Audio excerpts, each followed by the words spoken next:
여러분, 우리는 그래도 꽤 자주 만나는 편인데요. 네. 우리가 오전에는 중견기업연합회 이렇게 만났고, 얼마 전에는 저 대한상의도 뭐, 어쨌든 많은 분들을 만나 뵙고 있는데, 오늘 또 이현주 의원께서 경제 문제를 가지고 또 본회의장에서 한판 하시더구만 보니까, 뭐 다들 답답해서 그러죠. 저는 정말 걱정이 대한민국의 경제 기초 체력이 훼손되는 것 같아요. 그러니까 이 표면적인 경기 상황이 일시적으로 나쁘다라고 생각하는 걸 넘어서서 이제는 뭔가 대한민국의 기초 체력 자체가 심각하게 훼손되고 있지 않을까. 대한민국 경제 발전의 지속 가능성이 과연 그대로 유지될 수 있을까. 그런 걱정이 좀 돼요.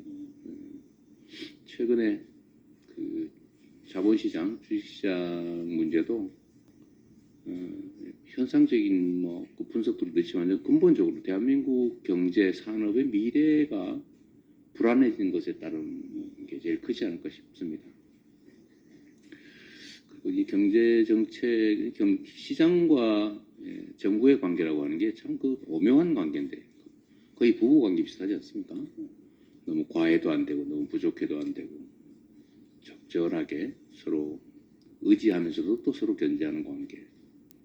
정부를 이기는 시장도 없고 또 시장을 이기는 정부도 없다라고 얘기하지 않습니까? 그리고 이제 한 국가의 국가 경쟁력은 거의 그 국가의 기업들의 경쟁력과 거의 일치하고 있는데 우리 경제가 뭐 대기업이든 중소기업이든 또 골목 상권이든 할 것 없이 미래가 암울해지는 그런 느낌이 들어요. 그 중에 특히 우리 대한민국 다른 나라도 마찬가지입니다만 고용의 대부분을 차지하고 있는 중소기업들이 좀 튼실해야 우리 국민들의 소득 수준도 좀 올라갈 수 있고 중산층도 좀 생겨날 수 있고 한데 하여튼 우리 중소기업들이 겪는 어려움들이 너무 많은 것 같습니다. 우리 당 입장에서는 어쨌든 민생제일주의 제가 하도 답답해서 먹사니즘 이런 얘기도 해봤습니다만 국민들의 삶을 개선하는 게 제일 중요한 정치적 과제고 이 민생을 개선하는 거 회복하는 데 역시 경제 문제를 해결하는 게 핵심일 것이고요. 또 그 안에는 역시 우리 기업들이 중심에 있는 것 같아요.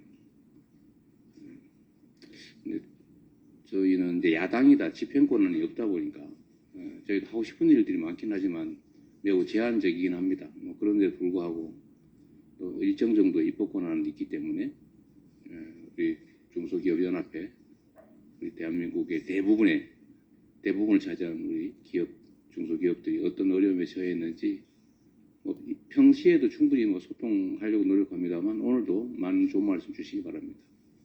확실히 숫자가 많다 보니까 많이 오신 것 같아요. 네, 환영합니다. 네, 고맙습니다. 오늘 중소기업계에서 많은 분들이 오고 싶어 했는데 자리가 다 앉아가지고 다음에 강당에서 한번 해야 되겠네. 그래서 대표적으로 윤학수 전문건설협회 회장님하고 이정한 여성경제협회 회장님 그리고 배종숙 부회장님 그리고 회장단 몇 분이 오셨습니다. 지난 21대 국회에서는 3대 정책 과제가 있었는데 2개가 수건이 이루어졌습니다. 첫 번째가 납품단가 연동제인데 우리 이재명 대표님께서 민주당이 같이 주도를 해서 여야 의원이 단 한 명도 반대가 없이 국회를 통과해서 지금 잘 정착되고 있습니다. 다시 한번 감사드리고 요즘 와서 아쉬운 점은 최근에 전기요금이나 가스비가 많이 오르다 보니 전기를 많이 쓰는 업종에서 열철이나 뿌리산업 쪽에서는 굉장히 애로를 겪고 있습니다. 그래서 여기 오세희 의원님을 비롯해서 몇 분이 이 전기료라든가 에너지 비용에 대해서 입법 발의하려고 준비하는 걸로 알고 있는데 이것도 납품단가 연동제에 좀 될 수 있도록 그렇게 좀 신경을 써주시길 바라겠습니다. 그리고 가업승계제도도 사전증여 사후상속이 600억까지 되고 사전증여는 15년, 사후상속은 20년으로 돼 있기 때문에 어느 정도 중소기업 한 90%는 종합승계의 원활한 그런 승계가 이루어지는 제도가 만들어졌습니다. 이 법 역시 좀 보완이 돼야 될 게 최대 주주가 2명 이상일 경우에는 1명만 승계를 할 수 있는 그런 좀 난점이 있고, 또 하나는 업종 변경이 지나치게 제한되어 있기 때문에 전통업종에서 새로운 신규 업종으로 가려면은 이것이 안 되는 독소 조항이 있기 때문에 이것도 민주당에서 좀 잘 좀 보살펴 주기를 말씀드립니다. 마지막으로 남은 과제가 협동조합 공동사업 단합배제 법안인데, 지난번에 이재명 대표님께서도 제가 왔을 때 말씀하셨듯이 당론으로 꼭 해주겠다고 말씀을 하셨는데 기대가 큽니다. 그리고 국민의힘도 저들이 가서 설득을 해서 공감하고 있기 때문에 이번에 꼭 통과되기를 기대하는 바입니다. 곧 민족의 대명절 추석입니다. 아까 그 대표님 말씀하신 대로 중소기업과 소상공인들이 정말 힘든 시간을 보내고 있습니다. 그 마지막으로 민주당이 국회를 이끌고 있는 만큼 중소기업계에도 지금과 같이 많은 관심과 지원을 당부드리겠습니다. 감사합니다. 예, 대한전문건설협회 중앙회장 윤학수입니다. 반갑습니다. 우리 대표님은 제가 몇 번 뵀는데 상당히 직접 뵈니까 더 아주 좀 그냥 가까이 오신 아주 민생에 더 많이 관심을 갖고 많이 챙기려고 노력을 많이 하시는 것 같아요. 이런 말씀 하시라고 제가 공개합니다. 예. 정말 감사드립니다. 예. 정말 이런 자리를 마련해 주셔서 대단히 감사를 드립니다. 저는 뭐 대한전문건설협회 중앙회장이기도 하지만은 우리 800만 중소기업인을 대표해서 중대재해처벌법 개정 필요성에 대해서 말씀드리고자 합니다. 이 중대재해처벌법이 시행된 지 3년이 지났습니다. 그러나 이 재해는 전혀 줄지 않고 오히려 조금 더 늘어났습니다. 이것은 결국 사업주의 처벌만을 강화하는 엄벌주의가 옳은 방향이었을까 하는 그런 생각이 듭니다. 일단 그 중소기업인들을 포함해서 모든 기업을 하는 사람들이 어떤 현장에서 사고가 나면 가장 힘듭니다. 또 같이 일하는 가족들인데 누구 하나도 조금이라도 다치면은 뭐 모든 게 다 그냥 뭐 무너져 내리는 그런 그 아주 큰 그 충격을 받게 됩니다. 또 그래서 이 현장에서의 그 사고 정말 줄지 않는 이유가 저는 이렇게 생각합니다. 책임이 있는 사람이 책임을 지면은 이 안전 사고가 대폭 줄 거라고 생각합니다. 안전관리를 아무리 하고 안전교육을 시키고 안전장구를 다 지급하고 안전교육을 해도 그 구성원들이 지키지 않으면은 안전 매뉴얼도 지키지 않고 지시에도 응하지 않으면은 사고는 줄지 않습니다. 우리는 그것이 가장 중요한 부분이라고 생각합니다.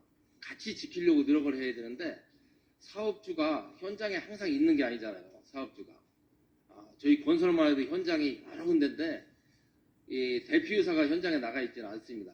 각 현장 소장이라든가 구성원들 근로자들이 있는데 그 가장 중요한 것이 요즘은 그 안전이 가장 거의 반은 차지하는 것 같아요. 그런데 가장 불안한 것은 안전의식을 같이 갖고 있어야 되는데 안전을 안 지키는 부분이라고 생각합니다. 하시고 싶은 말씀인 것 같고, 이것도 미리 다 이렇게 내신 데 다 있거든요. 이것 그 준비해 오신 원고 이를 읽는 건 시간 낭비일 것 같아요. 네. 일단 아까 말씀하신 것 중에 그 회장님 지금 우리 뭐라고 이름 붙였더라? 하청업체 뭐 등등 단결권, 집단교섭권, 협동조합법, 다마, 우리가 보통은 이거 명칭을 빨리 정리를 해야 될 것 같아요. 어제 집단교섭권, 그 다음에 단결권. 어쨌든 이게 지금 산자위 소관이죠. 산자위 위원장이 지금 저쪽이죠. 저쪽은 이거 할 생각이 없죠. 근데 이게 어쨌든 상임위원장이 우리가 아니니까 지금 신속 처리가 불가능한데 산잡이 누구 있어요? 근데 국민의 아, 그래요? 그러면은 이건 원래 당론으로 우리가 저번 국회에서도 처리하려고 했는데 이게 지금 상임위 국회 사정 때문에 못했잖아요. 요것도 좀 속도를 좀 내가지고 패스트 트랙이라도 지정해가지고 빨리 처리하죠. 고맙습니다. 예. 자, 어쨌든 이거는 저는 전에도 제가 회장님한테 한 말씀을 드렸는데 옛날에 이제 노동자들도 단체 행동하면 뭐 사형시키고 그랬거든요. 사양가세요. 옛날에 사형시켰어요. 1910년대만 해도 사형 많이 시켰죠. 네. 이게 이제 대공황 지나면서 이제 노동자들이 살아야 나라 경제가 산다 이래가지고 이제 단결 단체 교섭권, 뭐 단체 행동권까지 했는데 저는 요즘 딱 우리나라의 이 중소기업들이 딱 이 상황인 것 같아요. 납품단가 연동제도 그거 통과는 했는데 이 실질적인 힘이 없으면 이것도 쉽지가 않다고. 그러니까 대기업이 소위 압박을 하면 그런 상황. 하여튼 그래서 단결권 단체 행동권까지는 몰라도 집단 교섭권까지는 이게 원래 우리 무원식 의장이 아주 관심 갖고 열심히 했는데 그렇습니다. 이제 이건 좀 빨리 처리할 수 있게 정책위 어디 갔지? 네, 정책위에서 이건 좀 순서를 좀 중소기업들 제일 큰 고민거리 같거든요. 그래서 이건 처리하고 대표님 설명드리면 설명해야 됩니다. 그래요. 뭐 다 아는 걸 뭐 어쨌든 좀 챙겨보기로 하고요. 그 다음에 지금 어쨌든 개별 산업군 단위로 민원이 많을 텐데 그건 우리 정책위하고 평소에 좀 대화해서 좀 해결하시고요. 잘 안 되면 뭐 하더라도. 근데 예를 들면 의견이 예를 들어 말씀 아무리 하셔도 당 입장에서 동의가 안 되는 거는 잘 안 돼요. 이거 압박한다고 되겠습니까? 네, 중대재해법 처벌법 이런 것도 이게 이제 피해자 쪽으로 보면 이게 사고 사망자가 한 700명, 700명쯤 되는 거예요. 그러니까 사고로 사망하는 사람만 1년에 700 집안이 망하는 거예요. 근데 이 전 세계에서 우리가 가장 산업재해 사망률이 높지 않습니까? 질병까지 하면 한 1,몇백 명씩 되는데 그거를 처벌을 하는 게 별로 효과가 없다라고는 하긴 하지만 아까 제가 정말 공감하는 말씀이 이익 보는 사람이 책임지자라는 거잖아요. 실제 이게 그런 뜻 아닌가요? 옛날에는 전부 다 이렇게 하청 주면 그 하청 사장이 뭔 죄가 있다고 하청 대금을 안전관리 비용을 충분히 안 주니까 사실 안전장치 안 하고 일하다 떨어져 죽는 거 아닙니까? 그 안전관리비 충분히 안 준 원청이 책임져야 되는 거 아니에요? 근데 그런 걸 잘하면 책임이 없는 거 아닌가요? 그렇죠. 지금 사실 우리나라는 연금 부담률이 매우 낮은 건 사실이고 근데 기업들이 다른 나라는 보통 절반 아니면 3분의 2 이렇게도 부담하는데 앞으로 계속 이제 부담률이 올라갈 거 아니에요? 올라가죠. 이것도 큰 부담인데 괜찮습니까? 어렵습니다. 중소기업에게는 그럼 어떡하죠 이걸? 기업의 부담이 사실 반반이면은 너무 그런 비용이 간접비가 너무 많이 들어가요. 전 세계에서 그래도 제일 낮은 편인데. 그런데 이 공사비 보면요, 우리나라가 최저가로 그 문화를 바꿔야죠. 싸구려 사회를 벗어나야죠 우리가. 제대로 주고 제대로 하고. 그 입찰 단가도 20년 전 그대로입니다. 그러니까 그거를 이제 집단 교섭권, 단결권을 확보를 해가지고 싸워가지고 아무도 공사 발출 안 받으면 올라갈 거 아니에요. 그걸 중소기업이 이제 해야지. 그래서 저번 주에 우리 민병덕 의원님께서도 국회에서 토론을 하셨습니다. 그래서 이런 게 사실 서로 토론이 좀 필요한데 저도 짧게 일감으로 말씀드리면 노동시장이라고 하는 게 최저 기준이 필요하잖아요. 근데 우리는 노동시간이나 아니면 뭐 임금이나 이런 걸 최저를 정해놓으면 그게 보통으로 생각해. 그거만 주면 된다 이렇게 생각해. 그거는 줘야 된다는데 그거만 주면 된다고 이렇게 돼. 그래서 시간 문제도 그렇고 임금 수준도 지금 지역별로 차등화하자, 업종별로 차등화하자 이런 얘기도 하고. 그건 최저가 아니지. 근데 그 최저 외국인들 최저 못 줘요. 승용공에 따라서 이 급여 차이가 엄청 차이 나요. 노동 시간 문제도 외국인이라고 해서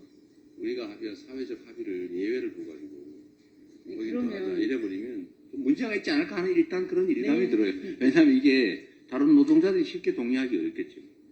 근데 예를 들면 대한민국에 2~3천만 가까운 노동자들 입장에서 보면 자꾸 외국인 싼 노동 수입해가지고 자꾸 대체하고 거기는 뭐 더 세게, 더 길게, 더 싸게 이렇게 일을 시킬 수 있으면 우리나라 노동시장이 좀 문제가 생길 수도 있다는 입장을 가진 사람도 많이 있다. 우리는 그런 것도 고려를 해야 되니까 사실 되게 어려운 주제입니다. 그게 잘 해결이 안 되기도 하죠. 이 가사 노동자 지금 수입한 것도 사실 문제죠. 왜 반대야? 지금 당장 여기를 설득하기도 쉽지 않아서. 하여튼 그건 알겠습니다. 네. 여기 부장이 봤고요. 언론에도 많이 깠더라고요. 네. 이번에 오늘. 그러니까 정부를 잘 만드셔야 되니까. 어떤 사고를 가지고 있냐, 어떤 지향을 가지고 있냐가 사실은 입법이나 국가정책에 영향을 미치잖아요. 근데 지금 온라인 플랫폼법 같은 경우에 어디에 중점을 둘 거냐라는 측면에서 우리하고 지금 정부하고 입장이 갈려서 지금 그런 일이 벌어지는 거잖아요.